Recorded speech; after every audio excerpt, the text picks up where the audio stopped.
How you doing, Nick Elliott again? About to give you an update. This time, just going to focus on my Bass Club Road Rangers. So, following the California Bass Federation tournament, we had my club tournament at Otay. And if you recall, I said I worked the one bank at Otay for about 5 hours. So, this time, I started that same bank and I fished it the whole tournament. And I tried to catch them fancy. I was throwing walking baits.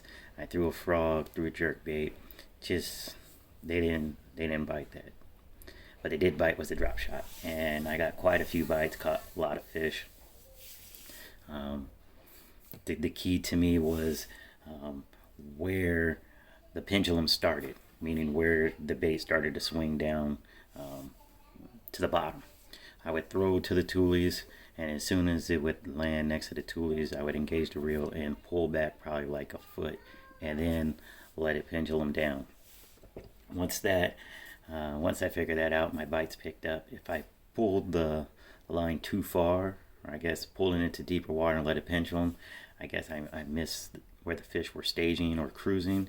And if I let it fall right next to the toolies, I got hung up, and or even worse, I never got bit. So like I said, that was a key, just pulling it back that 1 foot. And I know you're thinking you probably should just cast to that 1 foot and go from there, but when I tried that, once again, the pendulum started later, and it just didn't work out for me. So that's what I did. Of course, the worm's choice was right here. That old Oscar Charlie, that orange crusher. That thing's a monster. So I ended up taking first place in that tournament there. So back to back, Federation first place, and then my club first place. Then the next week we had a Sunday tournament at San Vicente. Now, the Saturday before the San Vicente tournament, I went out for a couple hours. Now, in the first 30 minutes, I had a limit, so I was feeling good, very confident, and I was off the water fairly quickly. Now, taking the knowledge I had Saturday, I was thinking it's going to be easy peasy once I get onto the water.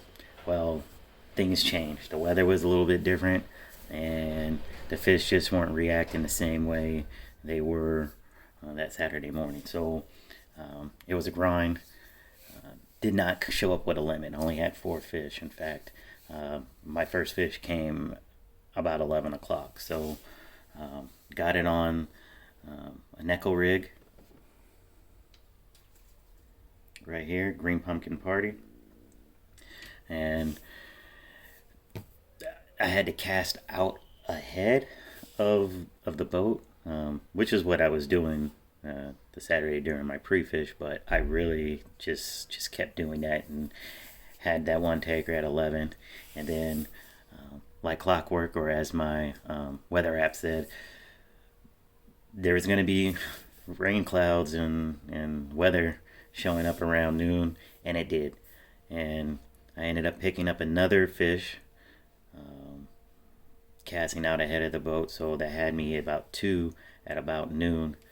And I was running around to different spots, but I ended up going back to where I started, which is Toll Road Arm. For me, Toll Road is the most productive area at San Vicente. I know everyone has their favorite spot, but for whatever reason, I can fish that spot fairly well, despite all the underwater bushes and snags that's there, and I catch a lot of fish. Except for this day, like I said, I was struggling. At 1 o'clock, though, I went to another, I guess a cove back in Toll Road, and I decided to tie on the Cool Baits underspin. Or I won't say I decided to tie on; it was already tied on. But I ended up throwing that one, and I got fish that went about 2.25, and so that put me at 3, with like 2 hours or so left. Threw out again with the Cool Baits underspin and got another fish, so now I'm at 4, and because of that I ended up gluing that underspin to my hand for the rest of the day, but I just couldn't hook up again. It was this is all I can muster, just those 4 bites and those 4 fish. So let me show you the underspin I throw right here. Real Cool Baits underspin. The thing's a monster. Definitely catches fish, catches big fish too. Um, well, the next tournament we had was in Yuma at Lake Martinez. Now, um, it's March, right? So I'm thinking the fish are definitely locked on beds. I mean, even at San Vicente, I was expecting fish to be on beds, and they were. They were just really not truly locked on yet. Very skittish, and I don't know why. I guess it's just the cooler weather or the rain, or I don't know. But they just weren't locked on as much. So when I showed up to Lake Martinez, I thought it's gonna be wide open. I'll just be able to sight fish and pick them off. But when I launched for pre-fish that Thursday, that wasn't the case. That's not what I saw. So uh, picked up a lipless crankbait, and first cast on a lipless crankbait, got one. Second cast on a lipless crankbait, got another one. So I put that down thinking, all right, I'm good. I found something already. I'm going to throw that lipless. And I went, once again, sight fishing, trying to find a spot where there was fish on beds to, make it easier for me. I also threw a swim bait. That was the key. I was just, I had in my mind I was going to catch a giant on a swim bait. Oh, tournament started.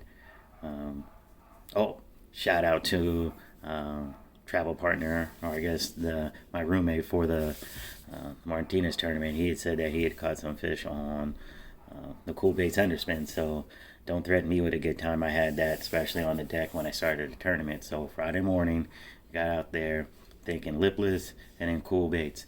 First cast with the Cool Baits Underspin, which was the first cast of the day. Boom, got my first keeper.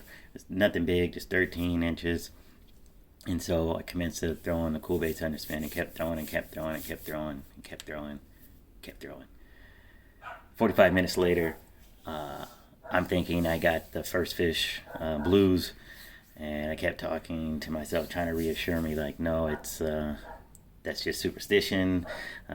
You're good. You can fish. You can catch them. Don't believe that. And finally, kept my head in the game.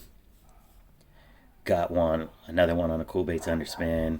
Like I said, an hour after the first one, and then a couple casts later, I caught my biggest fish on the Cool Baits Underspin, which was about 4.16. So feeling good. Got three in a well, nice size, or I won't say nice size, but that 4.6 was nice size. And then I ended up cruising or staying in Fishers and working the toolies. I threw out with an echo rig, a natural shad, and got another one. So now I'm at 4, and it's about 9 o'clock. I tuck into a spot in the back near some docks, and I actually see a fish. I don't necessarily stay on the bed, but definitely cruising around. I throw out ahead of it.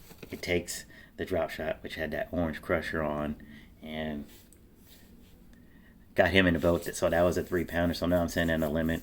I ended up going to move my truck. So I had to park my boat right there at Fishers. I run up, move my truck, and I come back, commence fishing again. The reason why that's important, because as I was moving back out to fish more Fishers, I threw out back in the middle where the ramp drops off, and got another fish, and that helped cull something out. And then that's when I left. Fishers. So you got the ramp, and then there's that section in the middle before you get to the other side where the homes are. So that's where you hit on a drop shot.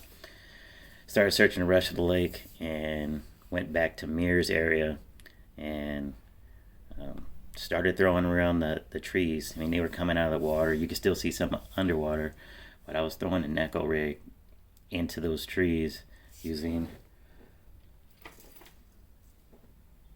Green Pumpkin Party, and the line was swimming off, and I started calling up. And so at the end of the day, caught a lot of fish, lost count, but ended up with like 16 pounds. I even caught a fish on a drop shot, orange crusher. About 5 minutes before I had to weigh in. It didn't help me, but that was pretty cool. And I didn't mention it, but this was a 2-day tournament in Martinez. So then the next day, I'm thinking, all right, not necessarily saying I'm going to get 16 pounds again, but I thought I was going to have a phenomenal day. I had my pattern locked in, but something changed. They didn't bite the underspin. They didn't bite the lipless crankbait. They didn't bite the Neko rig. They bit the drop shot, and only 2 bit the drop shot. But I got those 2, and I was able to hold on for the win with something like close to 19 pounds or 18 and a half pounds. So very fortunate with that. But that first day was definitely phenomenal with the Neko rig, the underspin. You know, so that's in a nutshell. That's what happened right now, club wise, on a little bit of a heater. Got a tournament coming up towards the end of the month, so hopefully I'm looking to keep the good times rolling. Till next time, tight lines. Out.